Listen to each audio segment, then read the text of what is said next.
Welcome back students. This is a type 4 under integration by partial fraction. So in this type we have when only even powers of x occur both side in numerator and denominator. That means कि अगर आपके पास numerator और denominator में same powers वाली term आ जाती हैं तब हमने उनका इंटीग्रेशन है वो कैसे करना है वो मैं आपको आज बताऊँगी। ठीक है, तो सबसे पहले हम कोई एग्जांपल ले लेते हैं। जनरली ये आपके पास जो टर्म है यहाँ पे ये देख लें, ये जनरल टर्म है। इसमें क्या है, आपके पास जो x है, x की पावर कितनी है 2, और डिनोमिनेटर में भी जो आपको x वेरिएबल दिख रहा है उसकी भी पावर क्या है 2 है। दैट मीन्स अगर न्यूमिनेटर में और डिनोमिनेटर में जो पावर है वो सेम आती है तब आपने जो क्वेश्चन है वो किस तरह से करना है वो अब हम डिस्कस करेंगे। ठीक है, सो मैं एक एग्जाम्पल ले लेती हूँ जनरली। तो integration of x square upon x square plus 2 into x square minus 1 dx।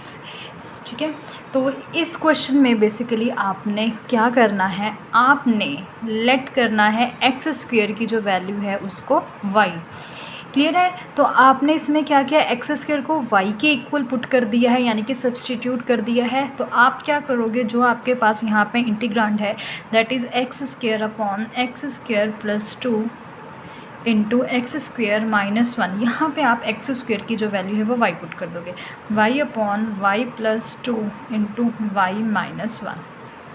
ठीक है, नेक्स्ट आपने क्या करना है, जैसे हमने पीछे क्वेश्चंस किए हैं टाइप 3 में, टाइप 2 में, उसमें हम क्या करते थे, आप इस इंटीग्रेंड को जो है वो चेंज करते हो a upon something plus b upon something plus c upon something according to the question. ठीक है, इस केस में हमारे पास क्या है, y upon y plus 2 into y minus 1।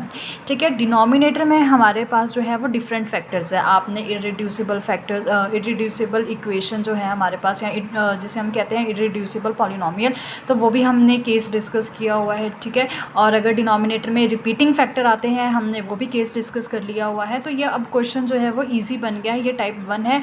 ये क्या है, आपके पास जो है वो प्रॉपर फ्रैक्शन है। इसको आप क्या करोगे, a upon something that means y plus 2, a upon y plus 2 plus b upon y minus 1 में कन्वर्ट कर दोगे। ठीक है, इसके बाद नेक्स्ट स्टेप क्या होगा, आपने जस्ट एलसीएम लेना है, y upon y plus 2 into y minus 1 which is equals to, अब हमने क्या करना है, यहाँ पे एलसीएम ले लेना है, तो y plus 2 into y minus 1 आएगा।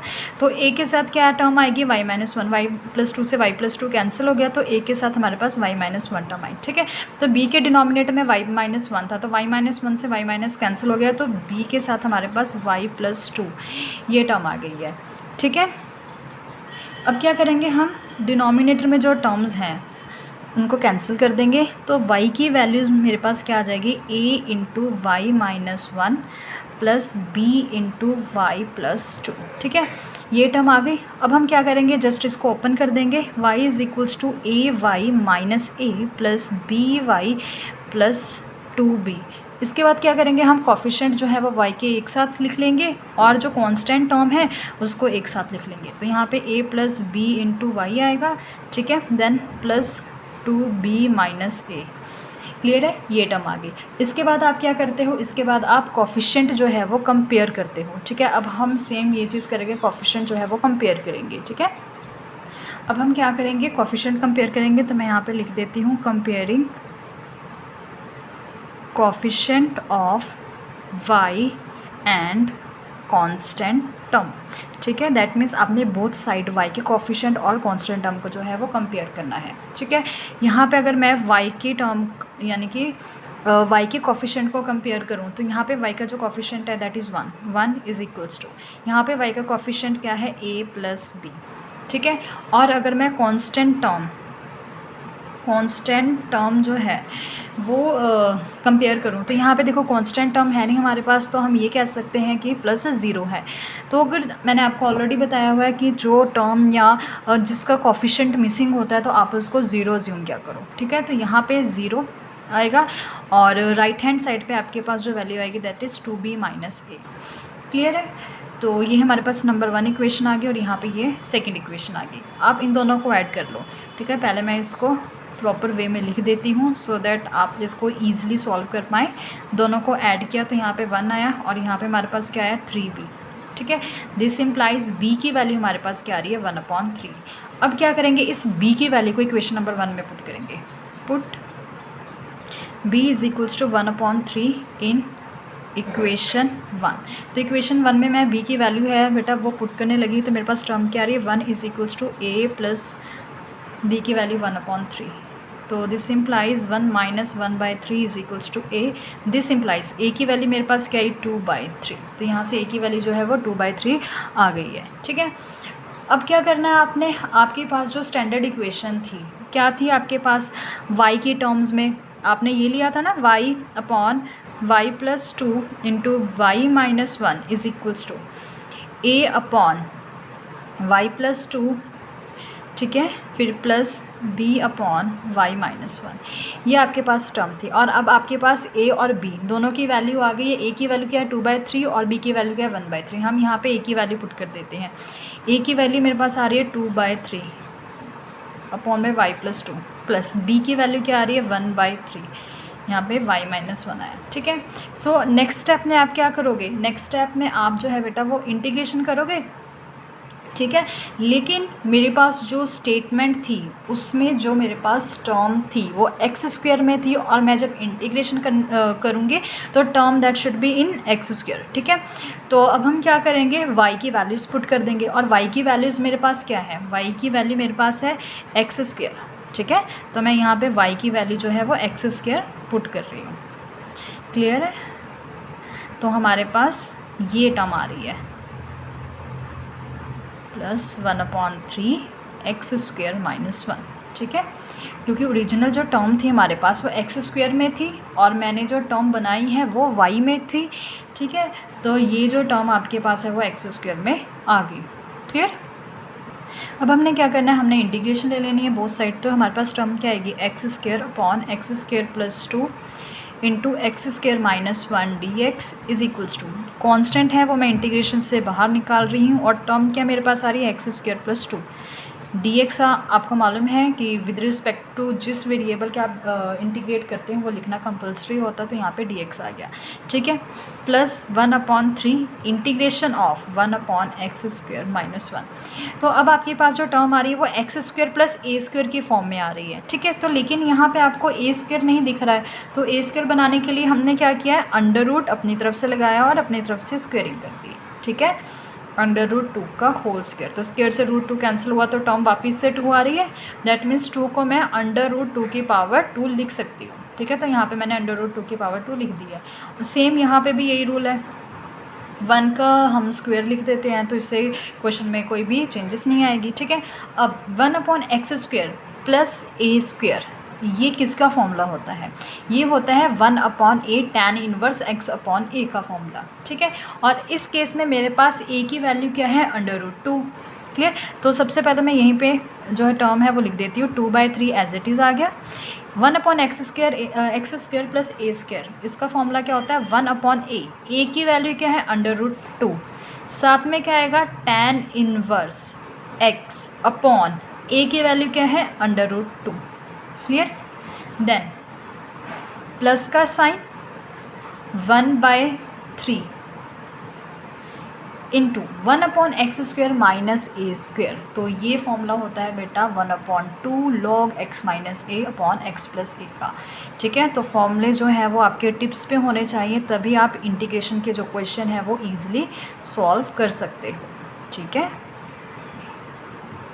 ये आ गया, तो ये आपका आंसर आ गया है, ठीक है। आप इसको सॉल्व कर लेना, 3 × 2 6 लिख देना और यहाँ पे 2/3√2 लिख देना, ठीक है। ओके स्टूडेंट, अब हम करने लगे हैं कुछ मिसलेनियस प्रॉब्लम्स, ठीक है। मिसलेनियस प्रॉब्लम्स ऐसी होती हैं जिसमें आप ये देख के नहीं बता सकते हो कि यहाँ पे पार्शियल फ्रैक्शन का मेथड लगेगा, ठीक है। यहाँ पे जैसे टर्म है 1/sin x minus sin 2x, तो आप इसको जनरली सोच रहे होंगे कि किसी तरह हम कोई फॉर्मूला लगा के इसको सिंपल सॉल्व कर लेते हैं इंटीग्रेशन को, बट जब आप इसमें फॉर्मूला वगैरह अप्लाई करोगे तो जो आपके पास टर्म बनकर आएगी वो इस तरह से आएगी कि आपको पार्शियल फ्रैक्शन जो है वो यूज़ करनी होगी, ठीक है। तो मैं ये क्वेश्चन आपको करके दिखा देती हूँ। हमने क्या करना है, सबसे पहले यहाँ पे sin 2x की वैल्यू पुट करनी है, तो integration of dx upon sin x minus sine 2x का फॉर्मूला क्या होता है, 2 sin x cos x। Clear. उसके बाद नेक्स्ट स्टेप में हम क्या करेंगे, दोनों में से sin x जो है वो कॉमन ले लेंगे। ठीक है, तो नेक्स्ट स्टेप में मैंने क्या किया, sin x कॉमन ले लिया, तो मेरे पास जो टर्म आ रही है 1 - 2 cos x। क्लियर, ये टर्म आ रही है। अब हम क्या कर रहे हैं इसमें, अब हम यहाँ पे cos x को जो है वो t पुट कर रहे हैं। ठीक है, अगर हम यहाँ पे cos x को t पुट करेंगे, क्लियर, तो हमारे पास जो डेरिवेटिव होगा वो sin x में आना चाहिए। ठीक है, दैट मीन्स dx के साथ आपके पास sin x की टर्म आनी चाहिए, लेकिन मेरे पास यहाँ पे sin x की जो टर्म है वो दिख नहीं रही है मेरे पास। ठीक है, क्योंकि यहाँ पे ये देखो बेटा, जब आप पुट करोगे cos x को t, तो जब आप डेरिवेटिव लोगे तो cos x का डेरिवेटिव क्या होता है, माइनस sin x, साथ में क्या आएगा dt। अब यहाँ पे dx तो है, लेकिन साथ में जो sin x की जो टर्म है वो मिसिंग है, तो आपके पास पहले यहाँ पे sin x की टर्म होनी चाहिए। तो आप sin x की टर्म बनाने के लिए क्या करोगे, मल्टीप्लाई कर दोगे न्यूमरेटर और डिनोमिनेटर को sin x से। ठीक है, sin x से मल्टीप्लाई, sin x से डिवाइड। अब क्या करोगे, इस टर्म को आप ये लिख सकते हो, sin x dx divided by sin square x 1 - 2 cos x, ये लिख सकते हैं। ठीक है, अब लेकिन यहाँ पे साइन स्क्वायर है, अब लेकिन मैं पुट जो है वो कोस को कर रही हूँ t, तो यहाँ पे साइन स्क्वायर x की भी वैल्यू मुझे इन टर्म्स ऑफ t निकालनी पड़ेगी। ठीक है, तो हम अभी पहले साइन स्क्वायर x को कॉस स्क्वायर x में आप यहाँ पे कन्वर्ट कर सकते हो, चाहे यहाँ पे कन्वर्ट कर सकते हो। ठीक है, बेटर है मैं यहीं पे कन्वर्ट कर दूँ, तो मेरे पास जो टर्म आएगी that is sine x dx divided by sine square x को मैं कॉस स्क्वायर x में कन्वर्ट करूँ तो टर्म आ रही है 1 - cos square x 1 - 2 cos x। ठीक है, अब क्या कर रहे हैं, अब यहाँ पे आपके पास डिनोमिनेटर में सिर्फ cos की टर्म है और न्यूमरेटर में साइन की टर्म है। अब आप ये पुटिंग वाला जो केस है वो अप्लाई कर सकते हो। sin x dx की वैल्यू माइनस dt आ रही है और cos x की वैल्यू क्या आ रही है, t, तो मैं ये टर्म जो है वो पुट करने लगी हूँ। ठीक है, तो यहाँ पे देखो नेक्स्ट स्टेप में क्या कर रहे हैं हम, sin x dx की वैल्यू क्या आ रही है, minus dt upon 1 - t square into 1 - 2 cos x है, तो मैं इसको क्या लिख सकती हूँ, 1 - 2t। हमने क्या किया, जस्ट cos x की वैल्यू जो है वो t पुट कर दी है और sin x dx की जो वैल्यू है वो dt माइनस dt पुट कर दी है। ठीक है, अब यहाँ पे एक माइनस आपको दिख रहा होगा, हम क्या करें, ये माइनस यहाँ पे एडजस्ट कर देते हैं, dt अपॉन 1 - t स्क्वायर।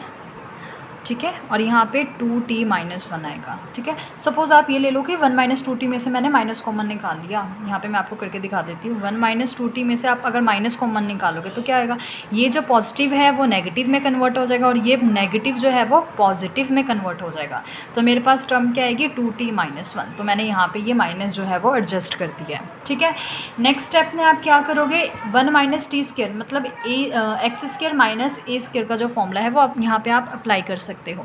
तो टर्म क्या आ रही है, dt upon x square minus a square मतलब x माइनस ए इंटू एक्स प्लस ए, तो यहाँ पे 1 - t इंटू 1 + t ये बन रहा है और 2t - 1 ये टर्म आ रही है आपके पास। ठीक है, सो अब हम क्या करेंगे नेक्स्ट स्टेप में, अब आपको यहाँ पे देख के पता लग रहा होगा बेटा कि ये जो है नीचे आपके पास क्या बन रहे हैं, फैक्टर्स बन रहे हैं। जब भी नीचे आपके पास डिनोमिनेटर में फैक्टर्स बनते हो तो आप कौन सा फॉर्मूला यूज़ करते हो, आप पार्शियल फ्रैक्शन, इसका फॉर्मूला जो है वो यूज़ करते हो। ठीक है, देखो स्टार्टिंग में क्वेश्चन देख के मुझे ये नहीं पता लग रहा था कि यहाँ पे जो टर्म है जो इंटीग्रेशन के आप रूल अप्लाई करोगे वो पार्शियल फ्रैक्शन का अप्लाई करोगे। ठीक है, लेकिन यहाँ पे ये जो टर्म बनी है आफ्टर सब्सटीट्यूशन, ठीक है, अब मुझे साफ साफ यहाँ पे पता लग रहा है कि डिनोमिनेटर मेरे पास फैक्टर की टर्म है तो पार्शियल फ्रैक्शन का जो मेथड है वो यूज़ होगा। ठीक है, तो अब हम क्या करेंगे, जैसे हमने बाकी क्वेश्चंस किए हैं, सबसे पहले आप क्या करते हो, इंटीग्रांड को सेपरेट लिख लेते हो। तो इसको मैं यहाँ पे 1 अपॉन 1 - t 1 + t 2t - 1 ये मैंने क्या कर लिया, सेपरेटली लिख लिया। अब आप क्या करोगे, आप डिफरेंट जो आपके पास डिनोमिनेटर में फैक्टर है उसको आप सेपरेट करके लिख दोगे। ठीक है, तो यहाँ पे आपके पास a upon 1 - t plus b upon 1 plus t plus c upon 2t-1। तो ये वाला जो आपके पास है टर्म बन रही है यहाँ पे, ठीक है। तो यहाँ पे आप क्या करोगे, देखो यहाँ पे आपके पास 3 जो है डिफरेंट डिनोमिनेटर आ रहे हैं, ठीक है। दैट मीन्स अगर आप कंपेयरिंग करोगे तो आपके पास जो टर्म्स हैं वो क्वाड्रेटिक में जाएगी और आपके पास यहाँ पे 3 कांस्टेंट है। मीन्स आपको ए की वैल्यू भी निकालनी है, बी की वैल्यू भी निकालनी है और सी की वैल्यू भी निकालनी है, ठीक है। तो यहाँ पे हम एक और फॉर्मूला जो है हम यूज़ कर सकते हैं, ठीक है। तो मैं आपको ये मेथड तो आपको आता है क्योंकि इसका एक क्वेश्चन मैं ऑलरेडी जो वो डिस्कस कर चुकी हूँ आपके प्रीवियस वीडियो लेक्चर में, ठीक है। तो मैं आपको सेकंड मेथड करवा देती हूँ क्योंकि ये आपका पार्शियल फ्रैक्शन के लास्ट वीडियो है, ठीक है। सो दैट कि मैं आपके पास जो एक मेथड बचा है वो भी आपको पता लग जाए। तो मैं आपको जो सेकेंड मेथड है वो करवा देती हूँ, ठीक है। आप ये मेथड यूज़ कर सकते हो या दूसरा मेथड, वो क्या है, आपने क्या करना है, जो टर्म है वो एज इट इज़ लिखनी है, क्लियर, 2t-1। अब यहाँ पे आपने क्या करना है, देखो आपके पास क्या टर्म है यहाँ पे 1 - t 1 + t 2t-1, ठीक है। आप क्या करोगे, टर्न बाय टर्न हर एक एलिमेंट को जो है वो 0 पुट करोगे। सबसे पहले मैं क्या लिख रही हूँ, 1 अपॉन, ठीक है। यहाँ पे आप 1 अपॉन लिखोगे। सबसे पहले मैं पुट कर रही हूँ 1 - t को इक्वल्स टू 0। देखो मैं 1 - t को इक्वल्स टू 0 पुट कर रही हूँ, तो t की वैल्यू क्या आ रही है मेरे पास 1। अब क्या करना, आपने सिर्फ इस फैक्टर को छोड़ के इन दोनों में t की वैल्यू जो है वो 1 पुट कर देना है, ठीक है। तो यहाँ पे क्या आ रहा है 1 - t, ध्यान से देखना ये बहुत इंपॉर्टेंट है, ठीक है। आप ये वाला मेथड भी यूज़ कर सकते हो जिसमें आप अब क्या लेते हो, नेक्स्ट स्टेप पे एलसीएम ले लेते हो। एलसीएम लेने के बाद कंपेयरिंग करते हो, एक्स के कोफिशिएंट कंपेयर करोगे, एक्स के कोफिशिएंट कंपेयर करोगे, फिर कांस्टेंट टर्म कंपेयर करोगे, ठीक है। ये मेथड मैं ऑलरेडी आपको बता चुकी हूँ। तो जो एक मेथड हमारा बचा है मैं वो भी आपको बता रही हूँ, जो आपको ईजी लगे आप वो फॉलो कर सकते हो, ठीक है। अब यहाँ पे क्या होगा, यहाँ पे अब आपके पास जो टर्म है t की वैल्यू वो 1 पुट होगी, तो 1 + 1 आएगा, 2 - 1 आएगा, ठीक है। और फिर next term plus 1 upon same. अब क्या था, आपने 1 - t को 0 किया था, अब आप करोगे 1 + t को इक्वल्स टू 0। सो यहाँ पे अगर मैं 1 + t को इक्वल्स टू 0 करती हूँ तो t की वैल्यू क्या आती है -1। सो आपने क्या करना है, इस फैक्टर को छोड़ के 1 + t को छोड़ के इन दोनों में सेम t की वैल्यू -1 जो है वो पुट करनी है। तो 1 - -1, ये देखो मैंने t की जगह -1 पुट कर दिया।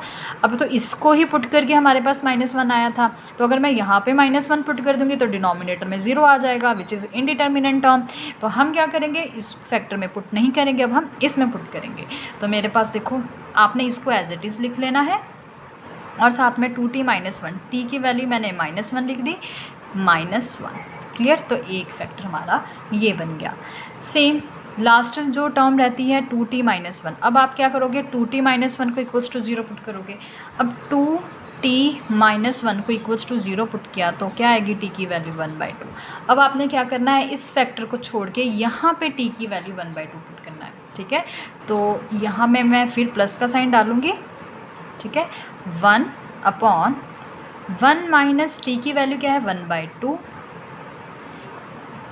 ठीक है। यहाँ पे हम देख रहे हैं, ठीक है, 1/2। यहाँ पे t की वैल्यू क्या है 1/2,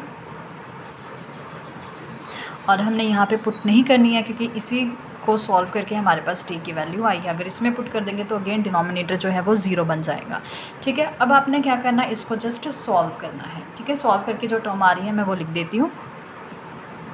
सॉल्व करके बेटा आपके पास ये टर्म आ रही है। इसके बाद हम क्या करते हैं, इसके बाद हम इंटीग्रेशन करते हैं, ठीक है। इंटीग्रेशन देखो मैंने बोथ साइड जो है वो इंटीग्रेशन का साइन यूज़ कर लिया, ठीक है, इज इक्वल्स टू यहाँ पे भी इंटीग्रेशन 1/2 मैं कांस्टेंट बाहर ही लिख रही हूँ, स्टेप सेव कर रही हूँ। -1/6 आ रहा है, इसको भी मैं इंटीग्रेशन से बाहर रख रही हूँ और डिनोमिनेटर में 1 + t लिख रही हूँ।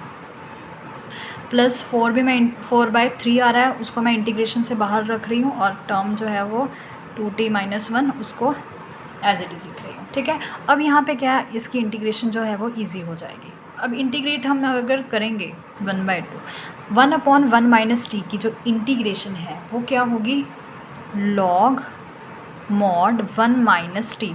और आपको ऑलरेडी पता है कि जो टी का कोफिशिएंट होता है अगर वो 1 ना हो तो आप क्या करते हो, वो कोफिशिएंट डिनोमिनेटर में भी लिखते हो। तो यहाँ पे 1 नहीं है, -1 है, तो मैं -1 जो है वो डिनोमिनेटर में लिख रही हूँ, ठीक है। यहाँ पे हमारे पास क्या रहा है, -1/6 लॉग। अभी यहाँ पे 1/1 प्लस टी की इंटीग्रेशन क्या होगी, अगेन लॉग में आएगी, क्योंकि जो डिनोमिनेटर उसमें वेरिएबल की पावर जो है वो 1 है, ठीक है। सेम यहाँ पे आपके पास क्या आएगा, 4/3 आ जाएगा log mod 2t - 1 plus T का जो कॉफिशिएंट है वो 1 नहीं है, तो यहाँ पे डिनोमिनेटर में क्या आएगा, 2 आएगा आपके पास, ठीक है। अब नेक्स्ट स्टेप में क्या करेंगे, देखो टी जो है वो आपको जो क्वेश्चन है वो टी की फॉर्म में नहीं गिवन था, जो क्वेश्चन है वो आपको किस फॉर्म में गिवन था, वो आपको बेटा एक्स की फॉर्म में गिवन था, ठीक है। तो टी की जो वैल्यू थी वो हमने क्या अज्यूम की थी, टी की वैल्यू हमने कॉज अज्यूम की थी, तो यहाँ पे टी को आपको कॉज में कन्वर्ट करना होगा। तो नेक्स्ट स्टेप में क्या आएगा, 1/2 लॉग, ये देखो माइनस है वो मैंने आगे लगा लिया, मॉड का साइन 1 माइनस टी की value cos x, -1/6 log 1 plus T की वैल्यू जो है वो कॉज एक्स आ गई, plus 4/3 log mod 2 into cos x -1/2, ठीक है, और प्लस सी का साइन तो आप लगाते हो। क्लियर है बेटा। अब क्या यहाँ पे आपकी जो भी पार्शियल फ्रैक्शन की जितनी भी टाइप्स थी वो सारी कवर हो चुकी हैं। अब आप इसकी सारी एक्सरसाइज जो है वो सॉल्व कर लेना, ठीक है।